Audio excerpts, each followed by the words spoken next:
નમસ્કાર મિત્રો. આજે ઘણા દિવસ પછી એક બહુ જ સરસ ટોપિક સાથે, એક નવા જ વિષય સાથે બહુ જ ટૂંકો અને ખૂબ જ ઉપયોગી એવો આ ટોપિક વિડીયોના રૂપમાં લઈ અને ફરી એક વખત હું આપ સર્વે મિત્રોના સમક્ષ ઉપસ્થિત થઈ રહ્યો છું. મિત્રો, આજના વિડીયો જે છે એનો ટોપિક છે નોલેજ ઇઝ પાવર. મિત્રો, આપ સર્વે જાણો છો કે ઘણા બધા લોકો, ઘણા બધા બુદ્ધિજીવી માણસો અને તમે બધા પણ, when we are frequently used a sentence that knowledge is power, so we should know what is the correct meaning and why we are talking, why we are saying knowledge is power. શું દોસ્તો, આપણું knowledge છે એ power યાની કે એક ખૂબ મોટી શક્તિ, આપણી તાકાત બની શકે છે?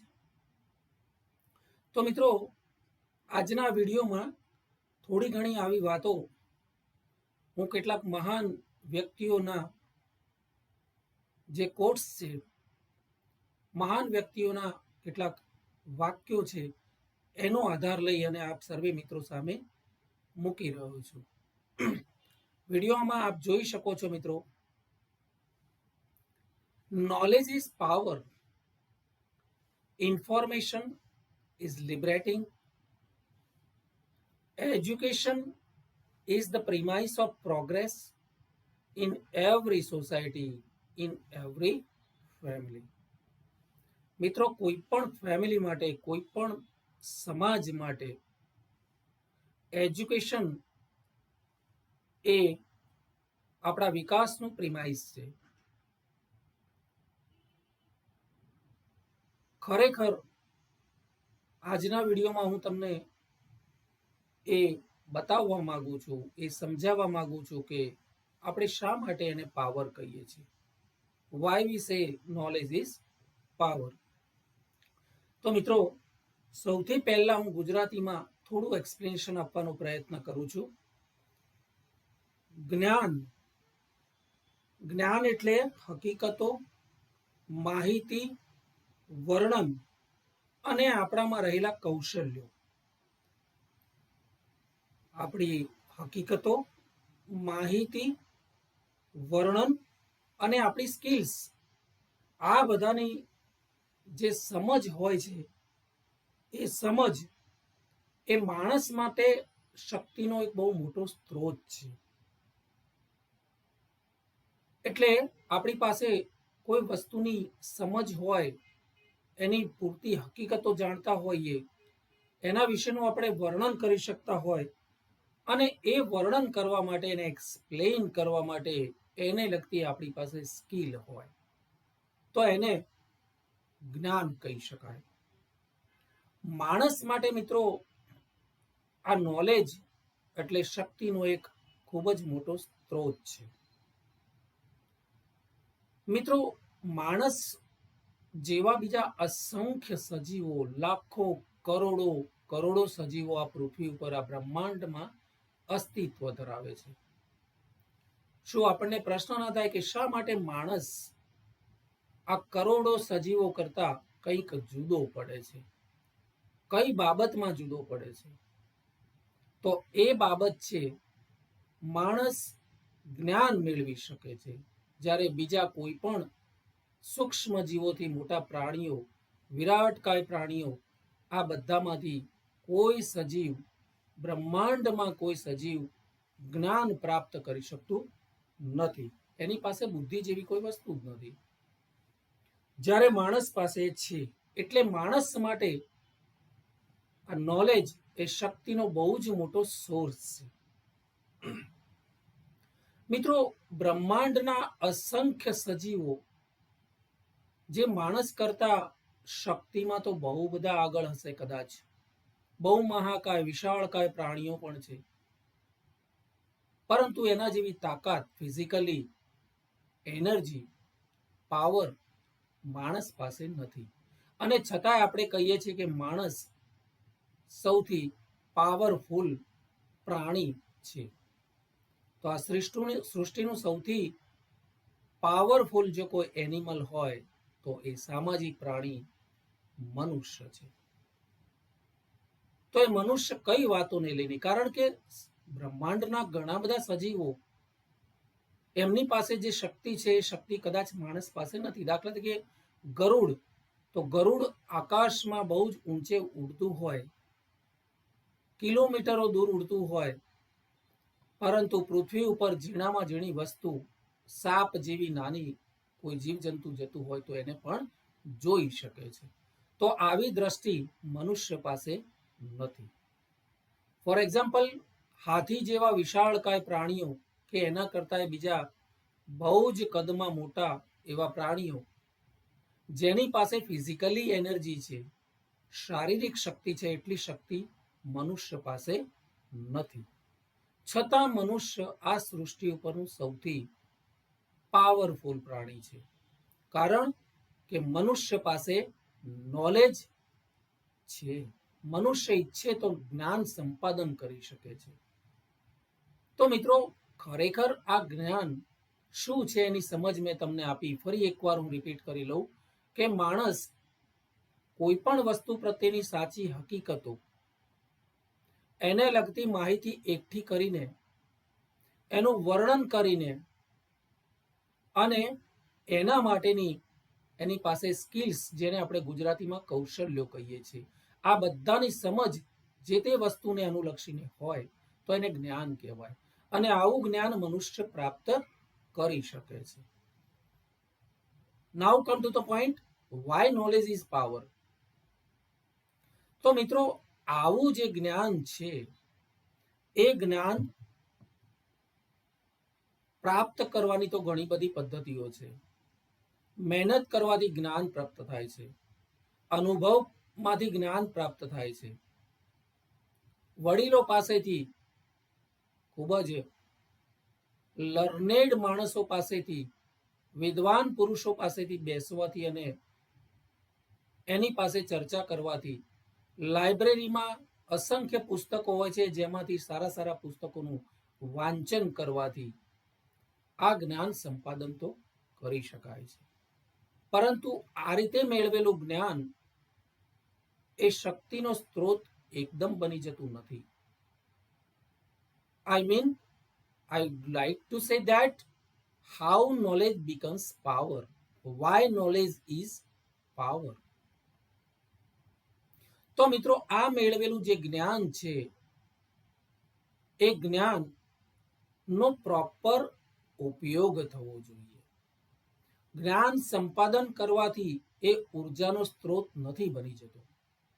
ઉર્જાનો સ્ત્રોત તો છે જ, પણ એને ઉર્જા પ્રચંડ શક્તિશાળી બનાવવા માટે એનો સદુપયોગ, યોગ્ય જગ્યાએ એનો ઉપયોગ, અને એ ઉપયોગ કેવી રીતે કરવો એ પણ જોડે જોડે સાથે સાથે એક કૌશલ્ય કેળવવું પડતું હોય છે.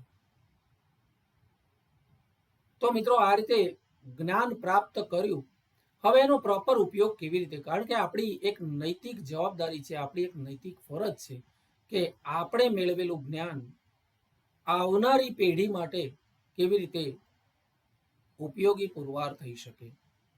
તો મિત્રો, આવું જ્ઞાન સંપાદન કરેલા વ્યક્તિઓ પૈકી કેટલાક વ્યક્તિઓ જ આવી રીતે મેળવેલા જ્ઞાનનો પોતાની સ્કિલ વડે, પોતાના કૌશલ્યો વડે નવી પેઢીને આપવાનો પ્રયત્ન કરતા હોય છે. એ લોકો સમજે છે કે મેં મેળવેલું જ્ઞાન, આ પૃથ્વી ઉપરથી પ્રાપ્ત કરેલું જ્ઞાન, જીવનમાંથી પ્રાપ્ત કરેલું જ્ઞાન, અનુભવોમાંથી પ્રાપ્ત કરેલું જ્ઞાન, આ જ્ઞાન જો એક મોટો ઉર્જાનો સ્ત્રોત હોય તો આવનારી પેઢીને આવનારા સમય માટે એ કેવી રીતે ઉપયોગી પુરવાર થશે, તો એ એના માટે પ્રયત્નશીલ હોય છે અને એની ક્ષમતા એણે પુરવાર કરેલી હોય છે.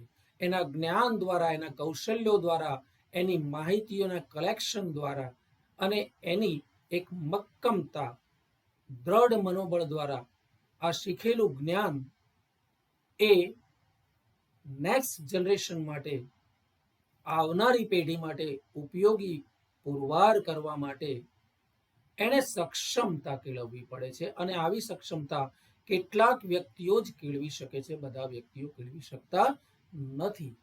તો આ રીતે મેળવેલા જ્ઞાનનો આવનાર જનરેશનમાં ઉપયોગ થાય એ માટેની ક્ષમતા કેળવવી, એ ક્ષમતા it self create a source of energy. મિત્રો, આવી વ્યક્તિ જ્ઞાન સંપાદન કર્યા પછી, જો જ્ઞાન સંપાદન કરેલ આવી વ્યક્તિઓ એ નેક્સ્ટ જનરેશન માટે એનો ઉપયોગ કરવા પોતાની જાતને એટલી સક્ષમ પુરવાર કરી શકતા હોય, તો એવા વ્યક્તિઓ માટે આ નોલેજ જે છે, આ જ્ઞાન જે છે, એ શક્તિનો એક જબરજસ્ત સ્ત્રોત બની શકે છે, અને એ પોતે પણ શક્તિશાળી વ્યક્તિ તરીકે આ વિશ્વમાં ઉભરી શકે છે. આખી દુનિયા એ વ્યક્તિથી અભિભૂત થતી હોય છે મિત્રો, એની પ્રતિભા જ એવી હોય છે. એટલે આપ જોઈ શકો છો કે આજના આ વિડીયોના મારી સ્ક્રીન ઉપરના આઇકોનમાં જ મેં આ 3 વ્યક્તિઓના જે ફોટોગ્રાફ્સ મૂકેલા છે. એમાં પહેલા છે વિવેકાનંદજી, બીજા છે ચાણક્ય, આચાર્ય ચાણક્ય, અને ત્રીજા છે સીવી રામન. આમ તો all the scientist R capable, પણ આપણા ઇન્ડિયન સાયન્ટિસ્ટ સીવી રામનનો અહીંયા મેં ફોટોગ્રાફ્સ મૂકેલો છે. તો આ પહેલી સ્લાઇડ છે મિત્રો, એના દ્વારા મેં તમને જે કોઈ ગુજરાતી ભાષાની બહુ જ સરસ અને સરળ ભાષામાં આ નોલેજ ઇઝ પાવર વિશે થોડી વાત સમજાવી. હવે થોડા સુવાક્યો દ્વારા આ જ વસ્તુ હું તમને સમજાવવા માંગુ છું. Knowledge is power, information is liberating, education is the premises of progress in the every society and every family. Then મિત્રો, એક જબરજસ્ત વૈજ્ઞાનિક છે જ્હોન હેનરી. જ્હોન હેનરી શું કહે છે? હાઉ મેજિક, આ તે કેવી જાદુઈ શક્તિ છે. The government and apocalyptic vision helped Francis Bacon to create modern science. Francis Bacon is also a scientist, great scientist. તો આ ફ્રાન્સિસ બેન્કન છે, એને ગવર્મેન્ટે કેવી રીતે હેલ્પ કરેલી છે, એનું એક મેજિક જેને કહેવાય કે એક જાદુઈ શક્તિ જે છે, એ આ જ્હોન હેનરી આપણને બતાવે છે કે એવું ફ્રાન્સિસ બેકોનના કિસ્સામાં બનેલું છે.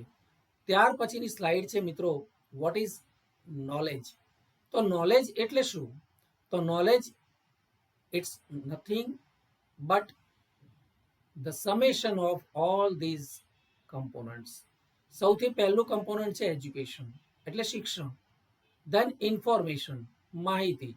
દેન એક્સપિરિયન્સ, અનુભવ. લર્નિંગ, શીખવું. એન્ડ એનાલિસિસ, વિશ્લેષણ કરવું. તો મિત્રો, શિક્ષણ, એની માહિતી, એક્સપિરિયન્સ, અનુભવોમાંથી, શીખવાથી, એનું વિશ્લેષણ કરવાથી, અને એનો ચોક્કસ ઉકેલ લાવવો. તો આ બધા જ components, all the 6 components when get together in the same person, immediately we call that person is knowledgeable person. તો આવા માણસોને આપણે જ્ઞાની પુરુષો કહીએ છીએ મિત્રો. તો education, information, experience, learning, analysis અને સોલ્યુશન, આ બધા જ ઘટકો છે નોલેજના. Knowledge is power. How can we say? In any stressful situation. જો મિત્રો, જ્ઞાન સંપાદન કરેલ વ્યક્તિ, in any stressful situation, people with knowledge have the power to deal with the situation. ગમે તેવી કપરી પરિસ્થિતિ, સંજોગોમાં પણ એ માણસ પોતાની જાતને ડીલ કરી શકે છે. Knowledge is the light over the darkness of illiteracy which guides us to the right path. મિત્રો, જ્ઞાન છે એ પ્રકાશ છે, અને અજ્ઞાનતા એ અંધકાર છે. તો જ્ઞાનરૂપી પ્રકાશ આપણને અંધકારમાં પણ રસ્તો બતાવી શકે છે. No other power can defeat the power of knowledge in a human's hand. મિત્રો, નોલેજ ઇઝ અ પાવર, યાની કે જ્ઞાન રૂપી શક્તિ જે છે એને કોઈ પ્રકારની બીજી શક્તિ હરાવી શકતી નથી. Humans can become independent with the help of knowledge. જ્ઞાન છે, જ્ઞાનથી ભરપૂર, જ્ઞાનથી સભર વ્યક્તિ એ ઇન્ડિપેન્ડન્ટ હોય છે. And physical strength or money is nothing in front of the power of knowledge. મિત્રો, શારીરિક શક્તિ કે પાવર ઓફ મની ની કોઈ જ ઓકાત નોલેજ ઇઝ પાવર યાની કે જ્ઞાન રૂપી શક્તિ સાથે એની કોઈ જ કમ્પેર કરી શકાય નહીં, એની કોઈ કિંમત પણ નથી. ચાહે ગમે તેટલા શારીરિક વ્યક્તિ હોય, શારીરિક મજબૂત તાકતવર લોકો હોય કે જેની પાસે પુષ્કળ પૈસા રૂપી શક્તિ હોય, તો પણ જ્ઞાન રૂપી શક્તિની આગળ એની કોઈ જ ઓકાત નથી. And at last, મિત્રો, I would like to say knowledge is not power. જ્ઞાન એ શક્તિ નથી, પરંતુ જ્ઞાન શક્તિમાં ક્યારે રૂપાંતરિત થાય છે? જ્યારે knowledge plus action is equal to power. જ્ઞાન જે છે એ આપણા જીવનમાં અનુસરીએ, જ્ઞાનને ક્રિયાત્મક બનાવીએ, હ્યુમન બીઈંગ માનવ જાતના કલ્યાણ માટે આપણા કૌશલ્યો થકી, આપણી મહેનત થકી એના સદુપયોગનો આપણને જો વિચાર આવે અને એ દિશામાં આપણે પ્રવૃત્ત થઈએ, તો જ્ઞાનનો ખૂબ જ સારો સદુપયોગ માનવજાતના કલ્યાણ માટે જો તમે કરી શકતા હોય અને કરી શકો એવા સક્ષમ બની શકતા હોય, તો તમારા માટે એ જ્ઞાન જે છે એ એક જબરજસ્ત પાવરનું કામ કરે છે. So we immediately call or we do like to say that knowledge is power. એનું કારણ છે મિત્રો, ફરી એકવાર હું આગળની સ્લાઇડમાં જઈશ અને તમને જણાવવા માંગુ છું કે અહીંયા જોઈ શકો છો વિવેકાનંદજી. તો વિવેકાનંદજી તો એમનું તો બહુ જ એક પ્રિય વાક્ય અને શિક્ષણની તો ખાસ હજી વ્યાખ્યા એમણે આપેલી છે, બહુ જ સુંદર વ્યાખ્યા આપેલી છે કે education is a constant development. શિક્ષણ તો માનવજાતનો સતત વિકાસ છે. એટલે કે સતત જ્ઞાન સંપાદન, સતત મહેનત, અથાગ મહેનત, શીખતા રહેવાની પ્રક્રિયા નિરંતર ચાલતી પ્રક્રિયા છે. સો એજ્યુકેશન ઇઝ અ ડેવલપમેન્ટ.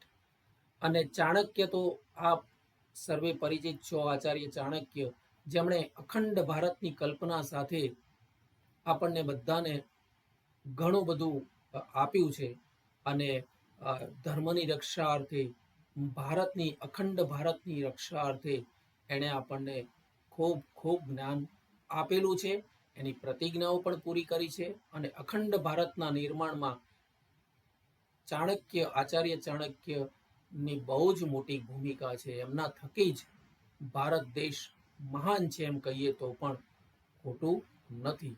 અને ડૉક્ટર સીવી રામન જેમણે રામન કિરણોની શોધ કરી હતી, આ બધા જ મહાનુભાવો જે છે એ ખૂબ સુંદર વાક્યો, સુંદર વિચારો અને આવનારી નવી પેઢીને કંઈક ના કંઈક સારા વિચારો, મહેનત કરવાની, શીખવાની, આજીવન શીખવાની નિરંતર પ્રક્રિયા વિશે ઘણી બધી વાતો કરી છે. અને નોલેજમાં કેટલી તાકાત છે, જ્ઞાન ક્યારે શક્તિ બની શકે છે, why we call knowledge is power, એ વિશે એમણે ઘણી બધી ઉદાહરણ દ્વારા વાતો અને વિચારો આપણને આપ્યા છે. તો એ આવા મહાનુભાવોના વિચારો સાથે આપણે હવે પછી નોલેજ ઇઝ પાવર આપણા જીવનમાં આપણા જ્ઞાનને એક શક્તિનો સ્ત્રોત બનાવવા માટે અથાગ પ્રયત્ન કરીએ. I would like to say that મિત્રો, આજના આ વિડીયો જે છે એ વિડીયોનો વિષય નોલેજ ઇઝ પાવર તમને ગમ્યો હશે. મેં હંમેશા કંઈક નવું આપવાનો પ્રયત્ન કર્યો છે. તો જો આ વિડીયોમાં નોલેજ ઇઝ પાવર વિશેના મારા વિચારો તમને ગમ્યા હોય તો વિડીયોને ખૂબ ખૂબ લાઈક કરો, બધા જ ગ્રુપમાં શેર કરો, અને જો આપ સર્વે મિત્રોએ મારી ચેનલને સબસ્ક્રાઇબ ન કરી હોય તો Rajendra Dave official on YouTube જઈ અને એને સબસ્ક્રાઇબ કરો, અને ફરીવાર નવા વિડીયોની રાહ જોશો. ત્યાં સુધી ધન્યવાદ. નમસ્કાર.